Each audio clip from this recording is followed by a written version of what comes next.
अपने पसंदीदा शो के फुल एपिसोड देखने के लिए अभी डाउनलोड करें दंगल प्ले ऐप।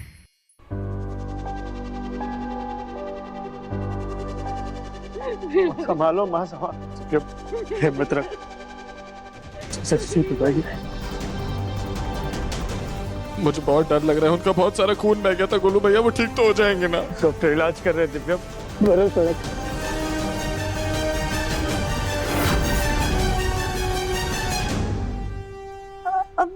अब पापा जी कैसे हैं?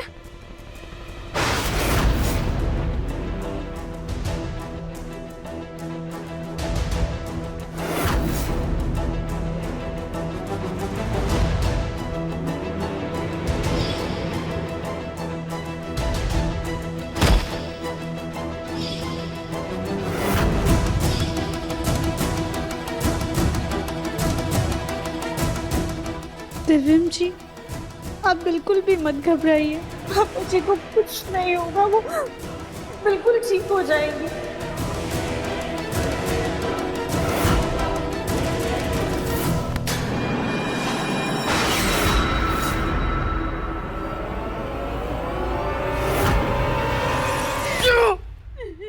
क्यों धक्का मारा पापा को? क्यों?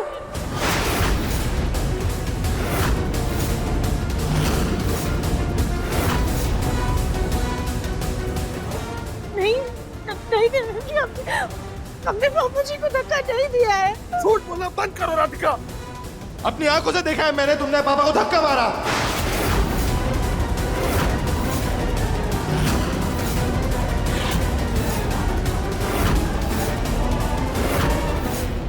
वो हम नहीं, हमारी हमशक्ल थी।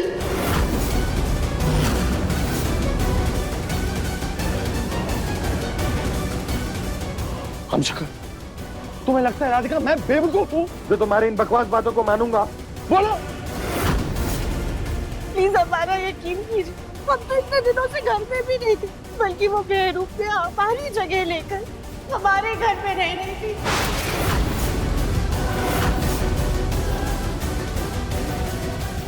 हाँ, आपका मतलब सीता गीता जैसे? हाँ बात।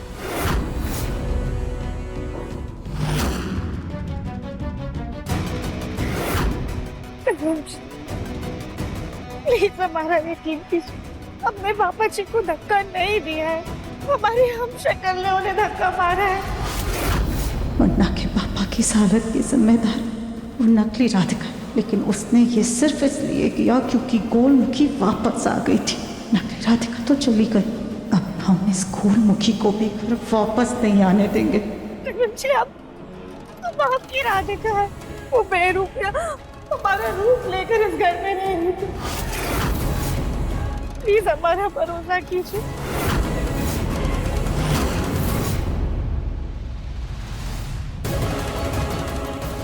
बेहुदा बकवास करना बंद करो राधिका, हमने तुम्हें खुद देखा है उड़ा के पापा को धक्का देते हुए। पर माँ जी, हम सच बोल रहे हैं। चलो मान लिया तुम सच बोल रही हो, हमारे घर में तुम्हारी कोई हम शक्ल बेरूपियां रह रही थी, तो फिर तुम इतने दिन कहाँ थे?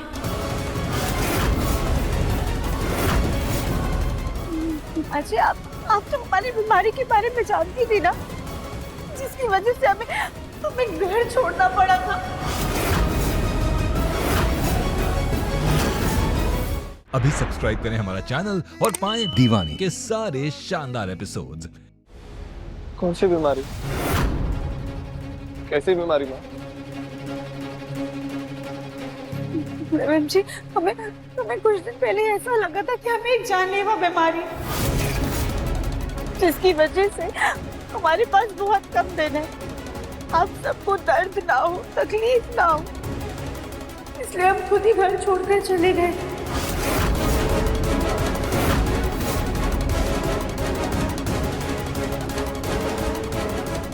अभी कुछ दिन पहले हमने दोबारा से चेकअप करवाया, तो हमारी रिपोर्ट बिल्कुल नॉर्मल आई थी, हमें कोई बीमारी नहीं थी।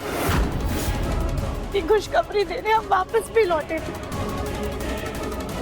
पर यहाँ आकर हमने देखा कि हमारी जगह उस बेरुपिया ने ले ली थी।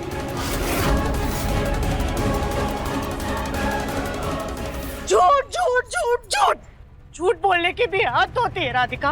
चलो माना कि तुम्हें बीमारी थी और तुम घर छोड़ करके चली गई थी, लेकिन अगली सुबह तुम घर वापस आ गई थी ये बोल करके तुम्हें कोई बीमारी नहीं है, तुम बिल्कुल ठीक हो। आज जब तुमने हमारे पति की जान लेने की कोशिश की है तो तुम भी अपनी मनगढ़ंत कहानियां बना रही हो। तुम्हें लगता है क्या है हम तुम्हारी बात मान जाएंगे? तो ये तुम्हारी गलतफहमी है। नहीं माँ जी, हम कोई कहानी नहीं बना रहे, हम सच बोल रहे। दिव्यम जी, क्या आपको ऐसा नहीं लग रहा था कि इतने समय से आप हमारे साथ नहीं बल्कि किसी और के साथ रह रहे थे?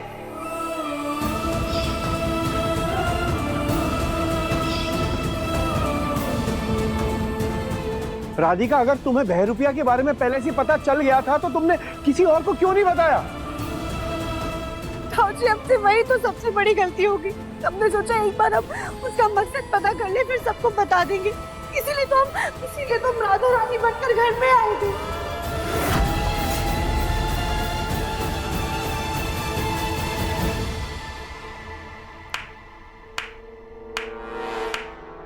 वाह राधिका, एक और झूठ। अब तुम उस राधा रानी की कहानियां बता रही हो जिसकी शक्ल हमने आज तक नहीं देखी। माँ जी, हमने जानबूझकर के अपना चेहरा छुपाया था ताकि उस नकली राधिका के असली इरादों का पता लगा पाए। प्लीज हमारा यकीन कीजिए, हम भला ऐसा कुछ भी क्यों करेंगे जिससे पापा जी को नुकसान पहुंचे? हमें इन सब से क्या हासिल होगा? जायदाद, जमीन, पैसे। पता नहीं तुम्हारे मन में क्या लालच छिपा हुआ है। तुमने मुन्ना के पापा के साथ बहस की होगी, उन्होंने तुम्हारी बात नहीं मानी होगी और तुमने गुस्से में आकर के उन्हें धक्का दे दिया। हमने और हमारे मुन्ना ने खुद देखा था ना मुन्ना।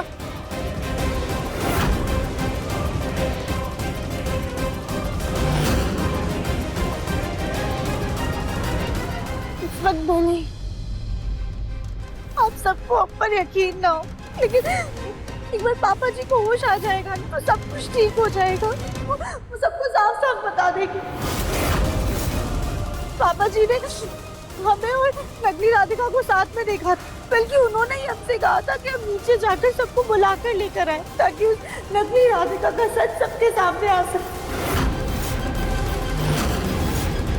लेकिन जब तक हम नीचे आते तब तक उस नकली राधिका ने पापा जी